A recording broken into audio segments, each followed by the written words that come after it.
I'm back. I did not jump into the screen like I usually do, but yeah, I'm not even gonna go into the spiel of what happened to me. Let's just say New York did not work out. Yeah, it didn't work out. Not that I wasn't like expecting it to work out, but I was going through my Saturn return. So we'll get into that next video. But right now, I want to talk about relationships and how consistency is greater than intensity. And so I have my trusty iPad here, where the definition of consistency is the quality of acting, behaving, or performing in a similar way over time. Cool. And then for intensity, yeah, we're doing it right here. Intensity generally refers to the measurable degree, strength, or force of a condition, activity, or feeling. So depending on the context, it measures how powerful or extreme something is, from the brightness of light and volume of sound to the exertion level of a workout. Well, I'm talking about in relationships. Yeah. And what I've come to notice is that sometimes us as women, we can be very consumed by the grand gestures, the intense feelings we get when someone makes us feel wanted, or just like there's like just this forcefulness of energy. And what I come to realize is that when I'm dealing with a man and he's extremely intense, it sort of clouds my judgment a little bit. Well, used to, not anymore. It clouded my judgment in a sense where I'm not thinking about what this person is actually showing me and what consistency really looks like.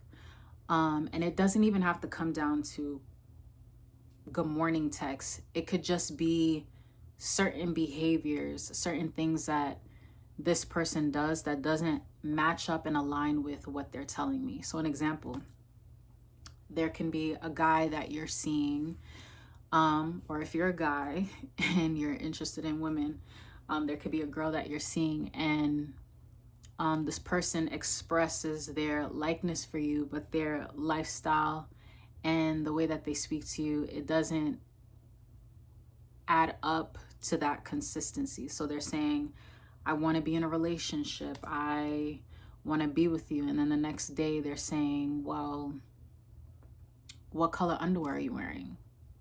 You know, sexual innuendos, things like that. And so when I would be met with stuff like that, I'm just like, okay, it's time to take a step back and figure out, is that the person that you want to continue speaking to? Is that a person that really wants long-term relationship, or do they just want to sleep with you? Are they trying to just get to first base and not trying to really like lock in with you, you know? And I think sometimes women get so caught up in, well, he's attractive. It just comes down to morals and values and what you're okay with. And as I'm approaching, well, I've already approached, but as I've gotten into my early 30s, I realized like there's nothing new under the sun, and there's nothing that a man can tell me that I'm not like shocked by.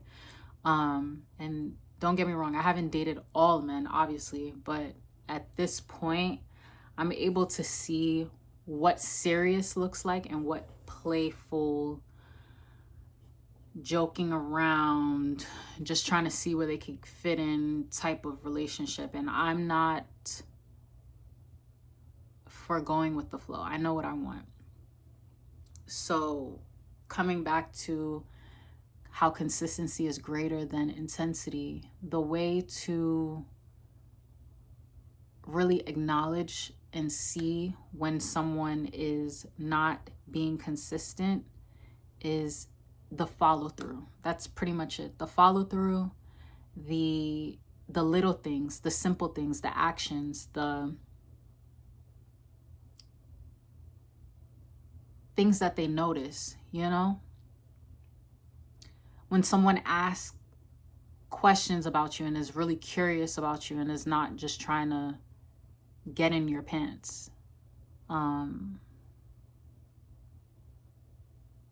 It's funny too when people say like, you know, when you get those butterflies, like that's a warning. That's not because you're crazy about the person. And I 100% agree with that. It's not because you're crazy about them. It's your body warning you to get the hell away from them. Like, that's happened to me plenty of times.